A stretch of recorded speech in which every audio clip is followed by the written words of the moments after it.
কিভাবে আমরা বাংলা নববর্ষে পহেলা বৈশাখ উদযাপন করেছি এবং কি কি আয়োজন করেছি সেটাই আজকে আপনাদের সাথে শেয়ার করব।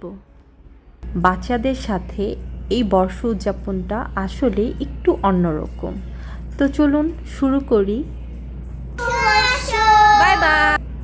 আসসালামু আলাইকুম, it's Rahima's diary. Welcome to my another video. কেমন আছেন সবাই? আশা করি ভালো আছেন। আজকে হলো শুভ নববর্ষ। তো নববর্ষের দিন ইলিশ ছাড়া তো চলেই না। বৈশাখ মানে কেন জানি মনে হয় ইলিশ মাছ। ইলিশ মাছ ছাড়া বৈশাখ জমেই না। আমার তো ইলিশ মাছ ভাজা খুবই পছন্দ। আর পান্তা ভাতের সাথে তো কোনো কথাই নেই। আর সাথে আছে নানা ধরনের ভর্তা। তো আমরা অত আয়োজন করিনি, যতটুক করার মতো বা করা যায় বা আমরা পেরেছি সেটাই করেছি। তো আমরা ইলিশ মাছ ভাজা রেখেছি, সাথে কয়েক ধরনের ভর্তা রেখেছি, গরু মাংস আলু দিয়ে, আর আম ডাল, যেটার ভিডিও নিতে আমি একদম ভুলে গেছি। আর হ্যাঁ, ইলিশ মাছ ভাজতে কিন্তু হবে সরিষার তেল দিয়ে। সরিষার তেল দিয়ে ইলিশ মাছটা ভাজলে একদম ফুল ফ্লেভার পাওয়া যায়। তো এই তো আমার ইলিশ মাছ ভাজা শেষ, এখন খাওয়ার পালা। তো আমরা সিম্পল ওয়েতে টেবিলটা একটু সাজিয়ে নিলাম। এখানে পান্তা ভাত, সাদা ভাতটাও রেখেছি, আর এটা আছে লাল চালের ভাত। এখানে আছে শুটকি ভর্তা, পেঁয়াজ মরিচের ভর্তা, ডাল ভর্তা, আলু ভর্তা, সাথে আছে মিষ্টান্ন কিছু। এখানে আছে তরমুজ, আর মিষ্টি জাতীয় তেমন কিছু করিনি, জাস্ট যেটা আর কি সবাই পছন্দ করে, একটু শ্যামাই আর একটু ফিরনি।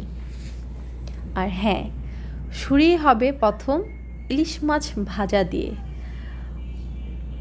খুব সিম্পলভাবে করেছি, ওইরকম আয়োজন করতে পারিনি, যতটুকু করতে পেরেছি।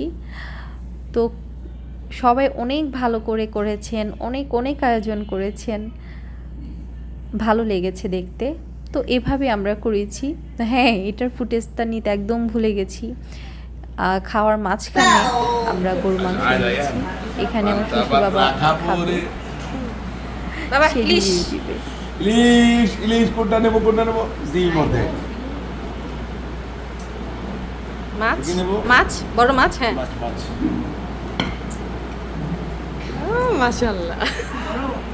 যাই হোক, সে অনেক এনজয় করে খায়, খুব মজা করে খায়। তো হ্যাঁ, খাওয়া দাওয়ার পরে চা তো হতেই হবে, চা ছাড়া তো চলেই না। তো বিকেলবেলা হঠাৎ করে মনে হলো যে একটু বাইরে যাই। যাওয়ার কোনো ইচ্ছা ছিল না, তারপরও যাওয়া হলো। তো যাই হোক, এখানে তাদেরকে রেডি করে দেখছি, তারা বসে বসে গল্প করছে। তোমরা কোথায় যাবা? ঘুরতে যাবো। ও মা, তোমাদের দুজনকে মাশাআল্লাহ অনেক সুন্দর লাগছে, তাই না? সবাইকে আবার বলো শুভ নববর্ষ। Bye bye. সবাই আমার বাচ্চাদের জন্য দোয়া করবে।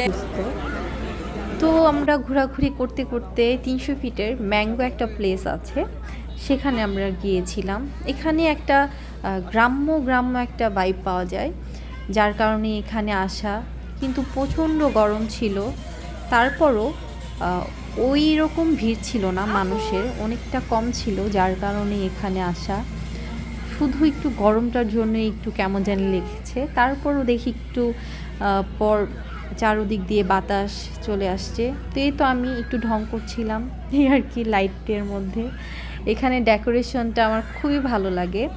এর আগেও একবার এসেছি, কিছু ভিডিও ফুটেজ নাও হয়েছে, কিন্তু এইভাবে দেওয়া হয়নি। তো মনে হলো যেহেতু আজকে পহেলা বৈশাখ, টুকটাক একটু ফুটেজ নেই আর আপনাদের সাথে শেয়ার করি। তো এখানে বিভিন্ন ধরনের পিঠা পাওয়া যায়। তো এখানে একটা ঢেকির মতো একটা কি যেন ছিল, এটা দিয়ে আমার মেয়ে দুষ্টামি করছিল।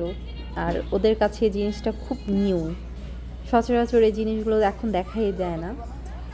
তো আমার মেয়ে দোলনায় দুলছিল, আর এইখানে আমি আর আমার হাজব্যান্ড মিলে একটু দুষ্টামি করছিলাম, একটু হাঁটছিলাম, যেহেতু নিচে লাইটিং সিস্টেমটা, আর সেখানে খুব ভালো লাগছিল। আর এই তো আমাদের খাবার চলে এসেছে। আর এখানে খাবারটা অর্ডার দেওয়ার পর খাবারটা দিতে খুব লেট করে, এই জিনিসটাই একটু বিরক্ত লাগে। আর এই খাবারটার টেস্ট আসলে অনেক মজার।